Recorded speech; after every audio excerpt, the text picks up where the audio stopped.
From 1990, it's the sequel to the hit film Three Men and a Baby, with three men and a little lady. And Mary's grown up a little bit. She's a little girl now. Now, let me preface this by saying, this again is rated PG, even though the PG-13 rating existed at the time that this film was released.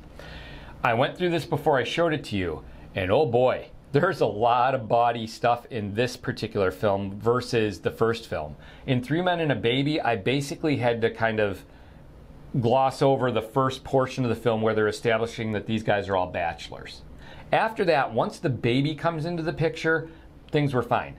This film, lots and lots of stuff I had to kind of get around for you guys. Yeah, and I actually, what I saw of this, I really liked this. And I thought Mary was so good. I liked it. She's a very good young actor, certainly, I agree. Her expressions and everything. I said that her expressions when it was three men and a baby, her expressions were good, but this is of course, this is a different actor, right? And but you're correct. The baby in the first film had great expressions, but this little girl, it's harder. You know, with a baby, you just film and film and film until you get a reaction that'll work, and then you plug that into the scene. With this, she had to deliver on cue, and she did a really good job. She had some great, you know, funny takes with these guys, and she played off them very well. I mean, she definitely made the guys look good a lot of times. And she had a good rapport with them. But she's not in the film that much, in some ways. No. It's really not about her. It's really about her mom and basically Tom Selleck's character, Peter, I think. And that was one of the things I liked because the person who plays Magnum, I thought I really liked him. Yes, Tom Selleck is definitely very, very good in this film. Again, very different than characters that we've seen him play on TV or in other films. He's not always likable again, but likable in the end, right? Yes.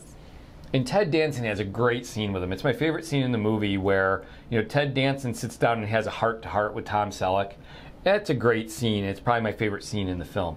This one does follow a similar structure, though, where Steve Guttenberg's character and Tom Selleck's character are kind of alone dealing with a situation, and then Ted Danson's character comes in at the end, sort of, very much like in the first film. Right. And I don't really mind that because the Peter and then Michael. Yes, Michael are probably my favorite out of the three guys. I think that there are a lot of funny moments with just them. I agree. I mean, I like Steve Guttenberg. I liked the Police Academy films when I was a teenager, and that makes sense that I would. But when I look at Steve Guttenberg's career overall, and I think of Cocoon and Short Circuit and the Police Academy films and this one, this really is my favorite film series that he's in. I think he does a really good job here. I love his character. His interaction with Tom Selleck, they're great together. They really play off each other really well. And then when you bring Ted Danson in as the third banana or the third stooge or whatever you want to say, they really did have a good dynamic. And supposedly, you know, in this century, they're all amenable to coming back in doing another film, and it would be something where Mary's married. Maybe she would be getting married as the plot of the film. That was like 12 years ago. Now it would probably be too late for that. She'd have to be married and have some kids or something, I would think. But I would have loved to have seen that sequel, but it never happened, unfortunately. Right. I think that this was very funny for what I saw of it. I was a little bit disappointed because I couldn't see that much of this. Well, I saw enough. You saw enough of it, and it was, you know, there's things where Mary was in certain scenes where there were things that were talked about that were a little bit questionable. Certain things I could let you see because, you know, that's okay. Other things, a little less appropriate. Overall, it's a good film. It's a very different film than the first film in some ways. Leonard Nimoy didn't come back to direct this time around because he was directing another project and he had to turn this one down. And I would have loved to have seen what he would have done with this film. Yeah. I think maybe he would have toned some of that stuff down a little bit. But definitely, you see these three guys who are still committed bachelors, and this little girl has changed their lives. All three of them. She has changed their lives. And when she leaves, because she goes back to England with her mom for a portion of this film. They try to go back to the life they had before she was there, and they just can't do it. That's just not who they are anymore. It just doesn't work for them. And they're all a little bit lost because of it.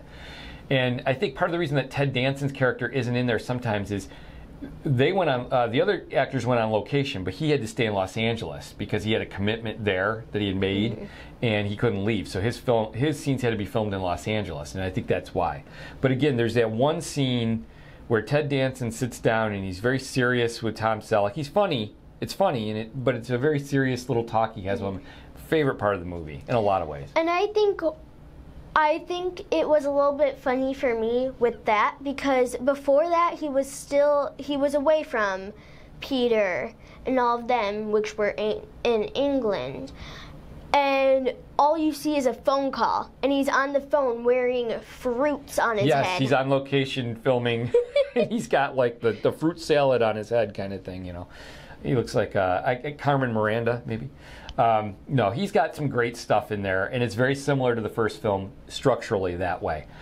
You know, as for a sequel, I thought it went in a different direction than the original film. It had a parallel structure, but it definitely had a different plot line. Mary's mom is a much bigger part in this movie than she was in the first film, and she plays a pivotal role. And they kind of bring that on without creating a bump in the road. It doesn't screw up the dynamic that exists between these three guys and the baby from the first film. Now it's three guys and a little girl, and they still have a great dynamic with her. It's a very believable progression of where they would have gotten, right? I mean, I had a lot of fun with the movie. I liked it back in the day. I like it more now because I've had kids, and I could see some of what's going on there. I did think it was it's a little weird that they rated it PG. Let's put it that way. I think it should have easily been PG-13, but it's cool. You got to see enough of it to figure out what it was. Yep. All right. For you? I think you should see it. Yep. This is one to see, definitely. Still a lot of fun, and watch the first one along with it. Make it an evening. It'll be fun. Okay.